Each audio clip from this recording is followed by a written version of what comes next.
اور ہے آرزو کی نعت نبی عمر بھر پڑھوں، ہے آرزو کہ نعت نبی عمر بھر پڑھوں تاکہ ہمارا حشر ہو احمد رضا کے ساتھ، ہے آرزو کی نعت نبی عمر بھر پڑھوں تاکہ ہمارا حشر ہو احمد رضا کے ساتھ، اور نعت مصطفیٰ دنیا سے ویرانی نہیں جاتی، نعت مصطفیٰ دنیا سے ویرانی نہیں جاتی، کوئی صورت کسی صورت سے پہچانی نہیں جاتی، ردائے فاطمہ زہرا نے رکھ لی آبرو ورنہ قیامت تک ہمارے گھر سے اڑیانی نہیں جاتی، نبی نے صدیوں پہلے چاند ٹکڑے کر کے جوڑا تھا، اب تلخ خرد والوں کی حیرانی نہیں جاتی، اور نہ گھبراؤ مسلمانوں درے خواجہ پہ آ جاؤ، نہ گھبراؤ مسلمانوں درے خواجہ پہ آ جاؤ،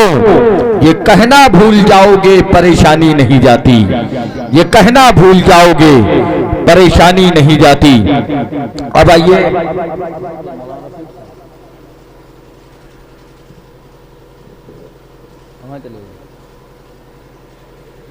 کافی دیر سے آپ حضرات نعت و منقبت کے اشعار سن رہے تھے اور بڑی عقیدتوں کے ساتھ بیٹھے ہوئے تھے، لیکن سن تو بہت اچھا رہے ہیں آپ لوگ، لیکن ایک کمی ہے آپ لوگوں کے اندر، بولتے یہاں محفلوں میں بہت کم بولتے ہیں، کبھی دکان پہ، کبھی مکان پہ، کبھی ہوٹلوں میں، کبھی بازار میں، کبھی جھگڑے میں بہت بولتے ہیں، مجھے پتا ہے، لیکن آج محفل میں بہت کم بول رہے ہیں۔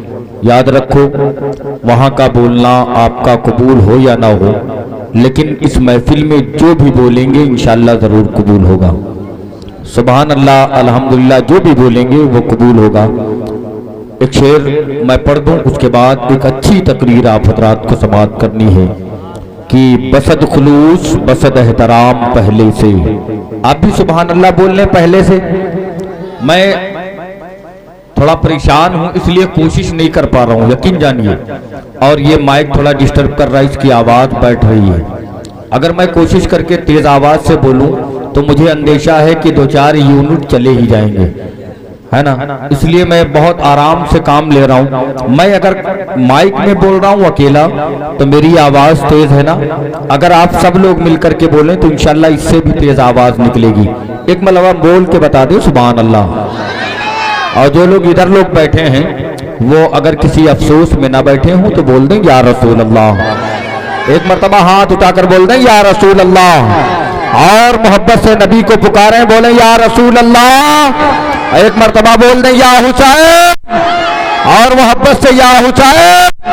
اب سنیں کہ بسد خلوص بسد احترام پہلے سے، درے رسول پہ حاضر غلام پہلے سے، ابھی تو قبر میں پہنچی نہ تھی میری میت، مدد کو آ گئے خیر الانام پہلے سے، ابھی تو قبر میں پہنچی نہ تھی میری میت، مدد کو آ گئے خیر الانام پہلے سے۔ اب آئیے ادب کے ساتھ میں گزارش کروں گا ایک اچھے خطاب کے لیے خطیب اہل سنت ناصر مسلک کے اعلیٰ حضرت حافظ و قاری مولانا چاند عالم صاحب قبلہ، خطیب و امام جامع مسجد قصبہ باڑی، آئیے اپنے خطیب و امام کا استقبال کر لیں، بلند آواز سے جواب دیں نعرہ تکبیر، نعرہ رسالت، جشن غوث اعظم، مسلک اعلیٰ حضرت، علماء اہل سنت، نعرہ تکبیر، نعرہ رسالت۔ نبی کا نام لوں تو حرف دعا مہکتا ہے، نبی کا نام لوں تو حرف دعا مہکتا ہے، وہ جدھر سے بھی گزرے ہیں وہ راستہ مہکتا ہے، میرے نبی وہاں ٹھہرے تھے گزر گئی صدیاں، لیکن آج بھی وہ غار حرا مہکتا ہے۔ رب کائنات ارشاد فرماتا ہے من ذا الذی یشفع عنده الا باذنہ۔ میری تقریر کا عنوان ہے شفاعت، چونکہ حضور سیدنا غوث اعظم رضی اللہ تعالی عنہ وارضا ونا یا آپ کے جیسے دیگر انبیاء اور اولیاء صلحاء جو کہ کل میدان محشر میں رب کائنات کے اذن سے شفاعت کریں گے. اور آج کے اس پرفتن دور میں بہت سی ایسی جماعتیں نکلی ہیں جو سیدھا سادہ مسلمانوں کے ایمان کے اندر فساد برپا کر رہی ہیں، فساد برپا کر رہی ہیں. انہی میں سے اللہ وعلا کہ جو یہ انبیاء یا اولیاء یا صلحاء ہیں، ان کے بارے میں ایک ان کا یہ منفی عقیدہ ہے کہ یہ حضرات جو ہے شفاعت نہیں کر سکتے ہیں. چونکہ ہم سیدنا غوث اعظم کی یاد منا رہے ہیں اور ہمارا یہ عقیدہ ہے کہ جس طریقے سے رب کائنات نے دیگر انبیاء و مرسلین کو اپنے اذن سے شفاعت بخشی ہے، کل میدان محشر میں انہیں شفاعت کرنے کا حق حاصل ہوگا. ٹھیک اسی طریقے سے حضور سیدنا غوث اعظم رضی اللہ تعالیٰ بھی شفاعت فرمائیں گے. تو ان کا ایک عقیدہ یہ ہے معاذ اللہ رب العالمین ثم معاذ اللہ کہ حضور سرور کائنات صلی اللہ تعالی علیہ وسلم اپنی بیٹی فاطمہ کی بھی شفاعت نہیں کر سکتے معاذ اللہ رب العالمین. یہ جہالت سے بھرا ہوا یہ جملہ اور یہ عقیدہ ہے. کیوں؟ اس لیے کہ آپ نے حدیث پاک بارہا سنی ہوگی فیضان اہل بیت اطہار میں کہ فاطمہ سیدۃ نساء اہل الجنہ، فاطمہ جنتی عورتوں کی سردار ہیں. آپ جانے جو سیدہ کائنات فاطمہ الزہرا سلام اللہ علیہا جنتی عورتوں کی سردار ہو اور ان کا بابا سید الانبیاء ہو، بتاؤ وہ بخشی جائیں گی؟ ارے ان کے صدقے میں نہ جانے کتنے انبیاء و مرسلین، نہ جانے کتنے مومنین اور مومنات جو ہے بخشے جائیں گے. ان کی بات بخشش کی کرتے ہو تو یہ جملہ جہالت سے بھرا ہوا ہے. تو میں اسی تعلق سے میری تقریر ہوگی کہ چند آیے کریمہ سے اور احادیث نبویہ سے میں یہ بات روز روشن کی طرح آیا کروں گا. دلائل اور براہین علماء اہل سنت کے پاس میں ہر ایک ٹاپک پر، چاہے وہ حضور کے علم غیب پر ہو یا کہ حضور کی شفاعت سے متعلق یا دیگر انبیاء و مرسلین کے تصرفات و اختیار پر، اتنے دلائل و براہین ہے کہ منکرین کے اوپر علماء اہل سنت اگر لات دے تو ان کی وفات ہو جائے گی. جی بے شک ان کی وفات ہو جائے گی. اتنے دلائل و براہین ہے. الغرض یہ کہ یہ شفاعت تو میدان محشر کی بات ہے. ایک ذہن میں سوال آتا ہے کہ اللہ رب العزت جل وعلا علیم بذات الصدور ہے. دلوں کے اندر جو خطرے وسوسے آتے ہیں انہیں بھی جانتا ہے، لیکن اس کا ایک قاعدہ کلیہ ہے. کیا؟ انسان جب پیدا ہوتا ہے اس نے ایک قانون بنا دیا ہے کہ اس کی موت و حیات لکھ دی ہے، موت و حیات لکھ دی ہے.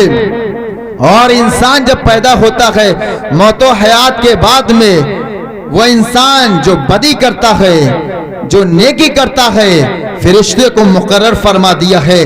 کرامن کاتبین بیٹھے ہیں، وہ معزز فرشتے لکھ رہے ہیں آپ کے نامہ اعمال میں، ثواب کو بھی لکھ رہے ہیں اور عذاب کو بھی لکھ رہے ہیں. اس کے بعد میں کیا ہے؟ بندہ اس دار فانی سے کوچ کرتا ہے اور پھر دار جاویدانی کی طرف بڑھتا ہے. آخرت کی سب سے پہلی منزل جو ہے وہ قبر ہے. قبر میں جاتا ہے، رب کائنات جو ہے پھر حکم ہوتا ہے اس بندے سے سوال کرو. کیا سوال کرو؟ اس کے عقیدے کے مطابق پوچھو اس سے، مر رب کا، تیرا رب کون ہے؟ ما دینو کا، تیرا دین کیا ہے؟ ما کنت تقول فی حق هذا الرجل، اس مرد کے بارے میں تم دنیا میں کیا کہتے تھے؟ حالانکہ رب سب جانتا ہے، رب سب جانتا ہے، لیکن اس نے ایک قاعدہ بنایا ہے کہ اب یہ سے یہ سوال ہوں گے، اور پھر کیا ہوگا؟ اس کے لیے پھر حشر جب ہوگا تو میدان حشر میں یہی جو سارے اعمال تھے، ان کے اعمال تھے، میزان عمل پر تولے جائیں گے۔ کیا ہوں گے؟ تولے جائیں گے۔ اللہ رب العزت جل وعلا جانتا ہے، لیکن پھر بھی نامہ اعمال وہاں تولے جا رہے ہیں۔ وجہ کیا ہے؟ تو اس کی وجہ صرف اور صرف یہ بتائی علامہ حسن رضا خاں علیہ رحمت و رضوان نے، فقط اتنا سبب ہے انعقاد بزم محشر کا، فقط اتنا سبب ہے انعقاد بزم محشر کا کہ ان کی شان محبوبی دکھائی جانے والی ہے، کہ ان کی شان محبوبی دکھائی جانے والی ہے۔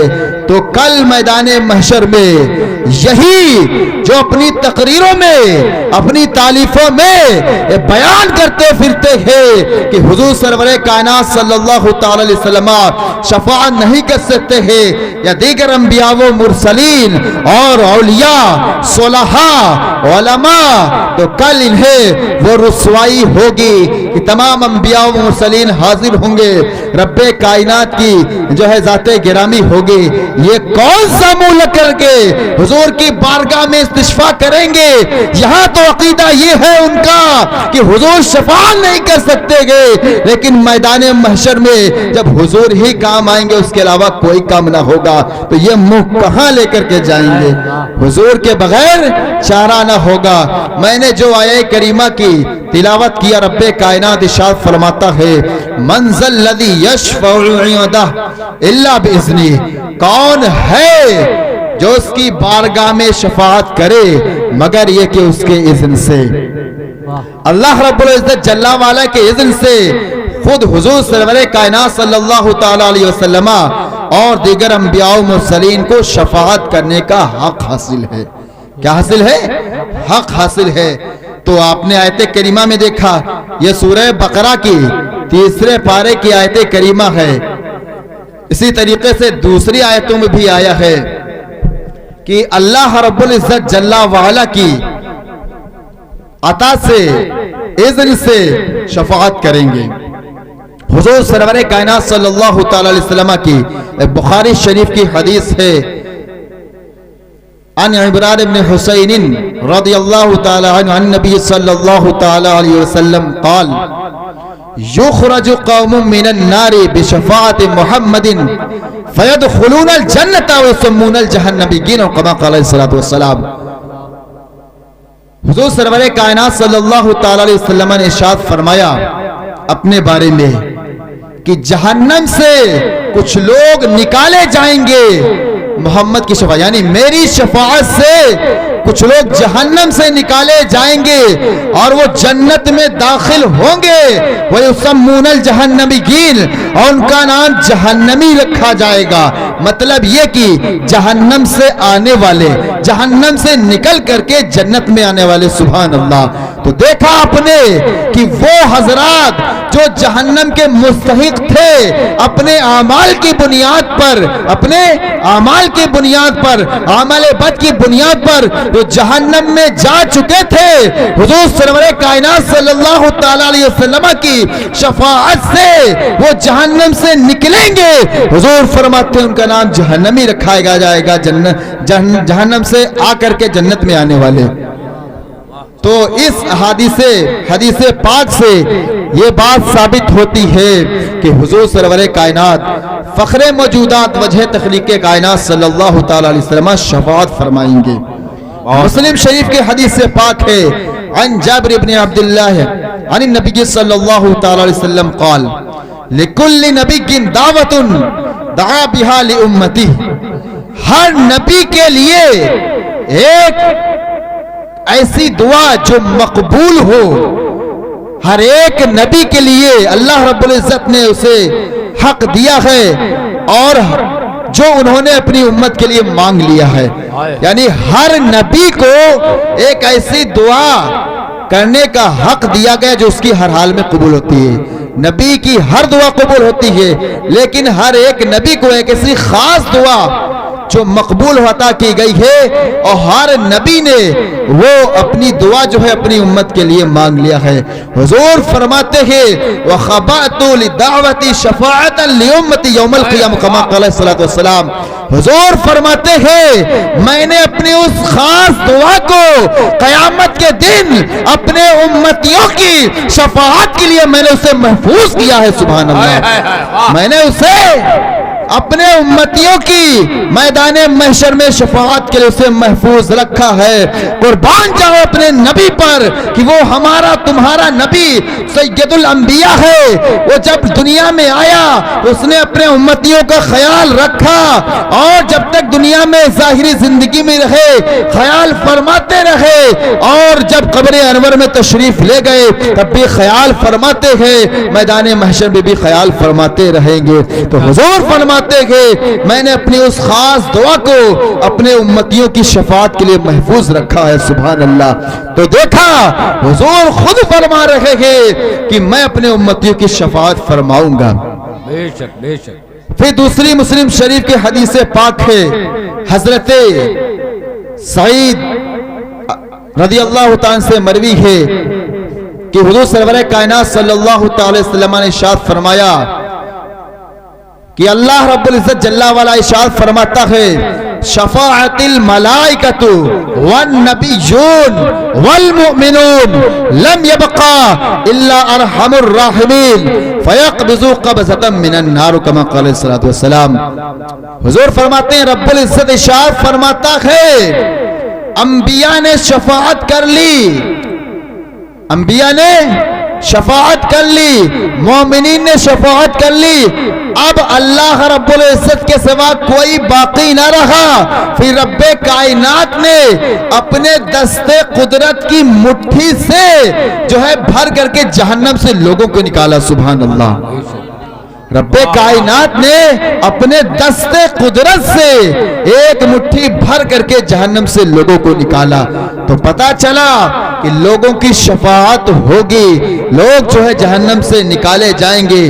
اللہ رب العزت جل وعلا نے اپنے کچھ خاص بندوں کو، انبیاء کو، مرسلین کو، اولیاء کو، صلحاء کو، علماء کو، شہداء کو، حتیٰ کہ کچھ مومنین کو بھی یہ جو ہے خاص جو ہے عنایت فرمایا ہے کہ وہ میدان محشر میں شفاعت کریں گے۔ تو انبیاء و مرسلین کا فرقہ عالم ہوگا۔ جب ایک عام مومنین کو بھی وہ جو ہے حق حاصل ہوگا کہ وہ دوسرے کی شفاعت کر سکتا ہے، تو پھر جو سید الانبیاء ہے ان کا عالم کیا ہوگا، اور پھر غوث پاک رضی اللہ تعالیٰ کا عالم کیا ہوگا۔ کل میدان محشر میں ہم انہی کے جھنڈے کے سائے تلے ہوں گے، اور سیدنا غوث اعظم رضی اللہ تعالیٰ عنہ وارضا ونا ہم لوگوں کی شفاعت کرتے ہوئے نظر آئیں گے۔ اور دوسری حدیث پاک ہے حضرت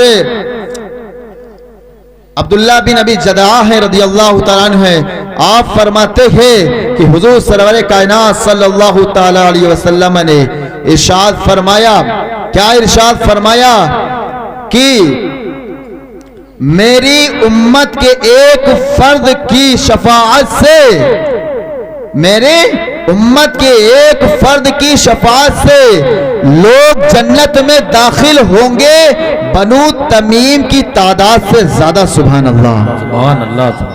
قبیلہ بنو تمیم جو بہت بڑا قبیلہ تھا، حضور ارشاد فرماتے ہیں کہ میرے ایک فرد کی، میرے امت کے ایک آدمی کی شفاعت کرنے سے بنو تمیم میں جتنے آدمی ہیں ان سے بھی زیادہ تعداد میں لوگ جنت میں داخل ہوں گے۔ سبحان اللہ۔ تو دیکھا آپ نے کہ ایک حضور کے امت کا ایک فرد اگر شفاعت کرے تو بنو تمیم کی افراد سے بھی زیادہ لوگ جنت میں داخل ہو جائیں گے۔ اور حدیث پاک ہے حضور سرور کائنات صلی اللہ تعالی علیہ وسلم نے ارشاد فرمایا، حضرت عثمان بن عفان رضی اللہ تعالیٰ سے مروی ہے، آپ فرماتے ہیں حضور نے ارشاد فرمایا یشفع یوم القیامت ثلاثۃ، تین قسم کے لوگ قیامت کے دن شفاعت فرمائیں گے۔ کون؟ الانبیاء ثم العلماء ثم الشہداء، کما قال علیہ الصلوۃ والسلام، کہ انبیاء شفاعت فرمائیں گے، علماء شفاعت فرمائیں گے،